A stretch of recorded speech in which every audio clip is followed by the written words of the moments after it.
through the night. Aim gonna fire, shoot me right. I'm gonna like the way. Ponta Grossa é uma cidade de quase 200 anos. E praticamente na metade dessa trajetória de vida da cidade, está presente aqui o Exército Brasileiro como uma força importante até da economia da cidade. E desde há 2 meses atrás, o Exército aqui tem um novo comandante, o General Alcides, que eu tenho o prazer de receber aqui hoje. Seja bem-vindo. Muito obrigado pelo convite, estamos aqui sempre à disposição.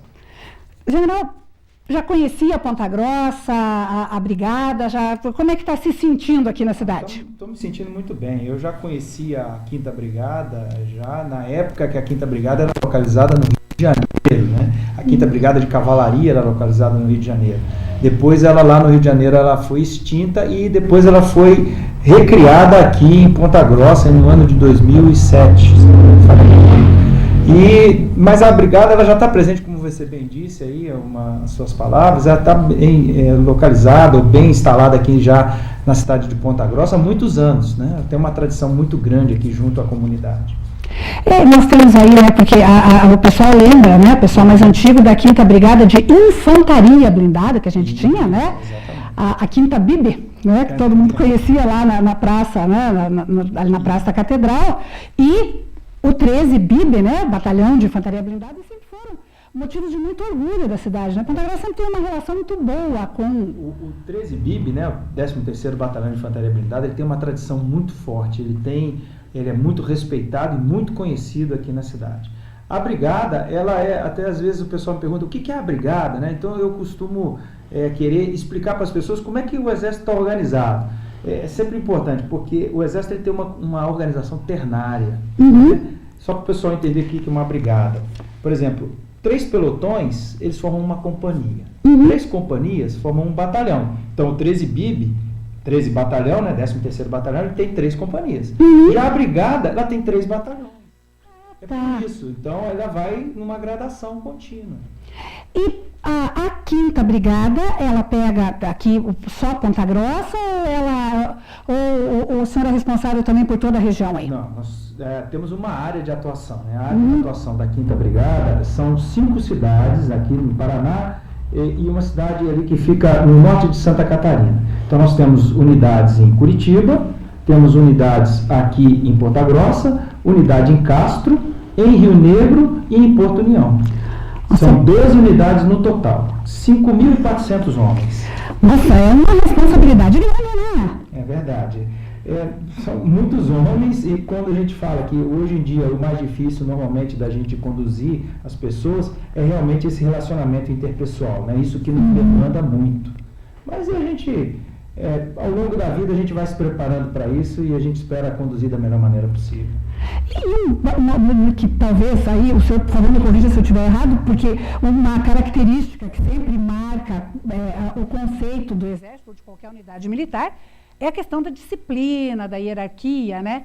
E hoje me parece que principalmente os jovens, tá difícil, né, de exercitar essa disciplina, eles estão parece que mais soltos, né? Não sei, me corrija se estiver errado, é mais difícil hoje? A sociedade ela evolui, né? Esse relacionamento ele evolui.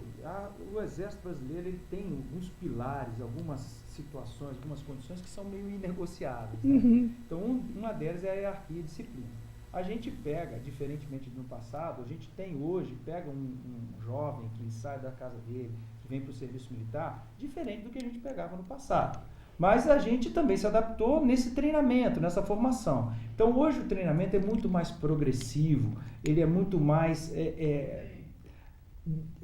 como é que eu posso dizer, dividido ao longo do período, de modo que ele vá, sem perceber, interiorizando esses valores da hierarquia, disciplina, do respeito. Mas aqui em Ponta Grossa a gente recebe os jovens da melhor qualidade, é uma juventude muito boa.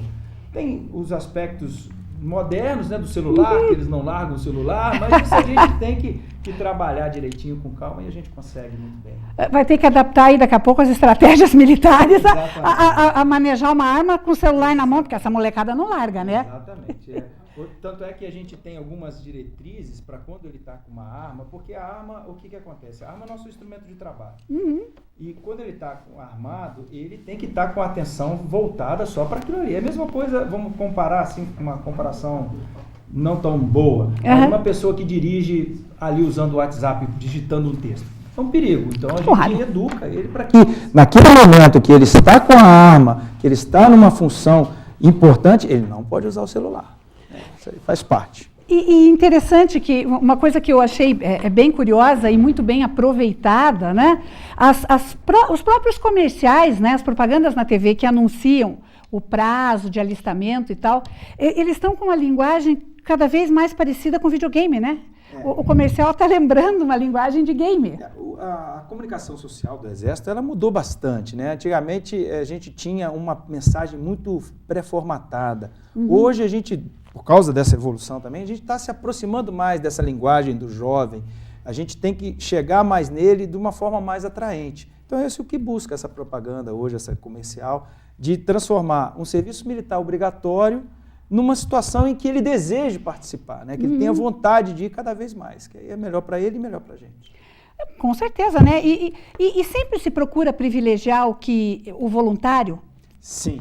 O Exército, ele normalmente recebe mais jovens para no decorrente do alistamento, para o serviço militar, do que a capacidade do Exército em absorver esses jovens.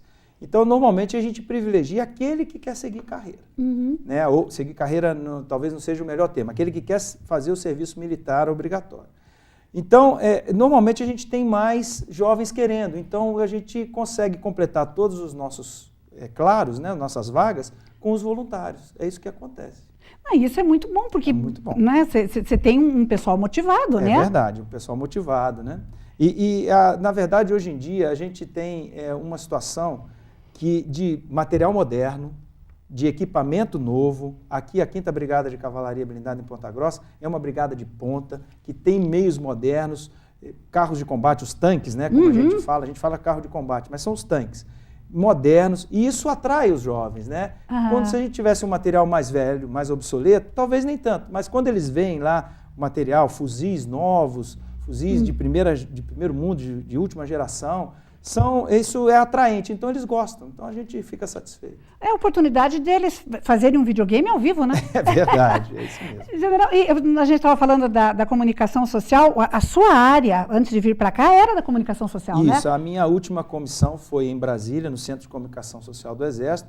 Eu era o chefe da Divisão de Relações com a Mídia, que era, vamos dizer assim, a assessoria de imprensa do Exército. Então eu trabalhava com o general Rego Barros, que é o chefe da comunicação social, e trabalhava na assessoria direta com o comandante do Exército, o general Vilas Boas. E no momento que o senhor pegou aí de relações com a mídia, talvez um dos mais espinhosos nos últimos anos? Um momento complicado, com muitas atividades, muitas coisas acontecendo, mas o general Vilas Boas, ele tem uma capacidade muito grande de lidar com os órgãos de imprensa, ele tem uma liderança muito forte dentro do Exército, e aí facilita para a gente, né? Quando você tem uma pessoa que tem facilidade de lidar com a imprensa, que tem uma liderança, que tem bem claro os preceitos constitucionais de emprego do Exército, o nosso trabalho fica sempre facilitado. E é interessante, né, general, porque a gente vê momentos, por exemplo, como a intervenção no Rio de Janeiro, que é um processo, e aí a gente vê uma série de fake news por aí, né, de notícias falsas, pessoal pedindo a intervenção militar no país e que o Exército já está tomando as armas e já está pronto para assumir o poder. É complicado essa boataria se multiplicando, né? Esse é um reflexo aí da sociedade moderna. Hoje, qualquer pessoa com um celular se transforma quase que num veículo de comunicação. Exato. Então, ele produz uma notícia e ele joga nesse meio digital e ele circula. Então, cabe a nós, das Forças Armadas e da imprensa, da mídia em geral, trabalharmos com mais afinco para evitar que essas pessoas que, às vezes, não são mal intencionadas, mas que querem, vamos dizer assim, forçar uma opinião, trabalhar para que isso aí morra no nascedouro, né? Ou seja, não ganhe aquele volume que, infelizmente, tem ganhado. Mas isso é um trabalho diuturno que nós temos que fazer todas as vezes. Com relação aí à questão da intervenção, essas coisas, O próprio general Vilas Boas, nas entrevistas que ele deu, que ele tem dado, ele já definiu os 3 pilares que a instituição vai navegar, ou que vai trabalhar. É o pilar da legitimidade, da legalidade e da estabilidade. A estabilidade é no seguinte sentido, que o Exército Brasileiro nunca vai trabalhar para gerar instabilidade, ou seja, nós só trabalhamos pela estabilidade, nós não vamos ser nunca um fator de problema para a nação. O outro é que nós vamos trabalhar na legalidade, ou seja, seguindo os preceitos do artigo 142 da Constituição, que define as missões do Exército. E, por último, a legitimidade, que a legitimidade é o fato de as autoridades legitimamente constituídas nos delegarem missões, tarefas dentro do arcabouço jurídico. Ou seja, a legitimidade dentro da legalidade, né, que possibilita o emprego do Exército. Ou seja, fora disso, nós não vamos trabalhar. É porque não é mais um período em que se vai apelar para salvadores da pátria. Cada um tem que fazer o seu papel de salvador, né, general? Verdade. Cada um tem que cumprir a sua... O Brasil, ele tem as instituições e cada uma tem que trabalhar na sua área de atuação. Cada um tem, como os jovens dizem, cada um no seu quadrado, né? Isso, exatamente. Cada um no seu quadrado. Então, cada um tem a sua esfera de atuação, a sua área de trabalho, e no momento que cada um se dedica com afinco a cumprir sua tarefa, sua missão, nós vamos superar essa crise aí, se Deus quiser, com o passar do tempo. Não tenho dúvida disso. Não dá para exigir que alguém chegue, né? Vamos passar a mão na cabeça de todo mundo e... Não, acredito que não. De joelho no milho agora, que se comportou mal, né? É verdade, é verdade. E aqui, né, na entrevista, eu estava falando aqui, para a gente voltar aqui para Ponta Grossa, né, para a nossa realidade aqui, Ponta Grossa e região, desses 5.000 e tantos soldados aí sob seu comando, em Ponta Grossa nós temos quanto? Em Ponta Grossa nós temos aí em torno de 1.600, 1.650, por aí. Quer dizer que o Exército é um dos principais empregadores de Ponta verdade, Grossa, um importante gerador de receita, né? Quando você falou do serviço militar, normalmente a gente tem um acompanhamento da situação econômica e a gente vê que quando a economia vai mal, o Exército é demandado na questão do serviço militar, ou seja, mais jovens querem vir para o Exército. Quando a economia vai bem, que a oferta de emprego está grande, normalmente a gente tem dificuldade em trazer os jovens para o serviço militar. Mas, normalmente aqui em Ponta Grossa, a gente incorporando na faixa de 500 jovens por ano, é uma força, é um dinheiro que entra na economia da cidade que é muito grande, né? E tem também a questão, né, lá da Granja Santana, que é uma estrutura grande e com muitos oficiais, quer dizer, que demandam aí de moradia, que vieram de fora. Desde a época que veio para cá, sempre foi uma pauta interessante que a gente sempre debatia com os comandantes a respeito da injeção na economia, quer dizer, o militar, a família...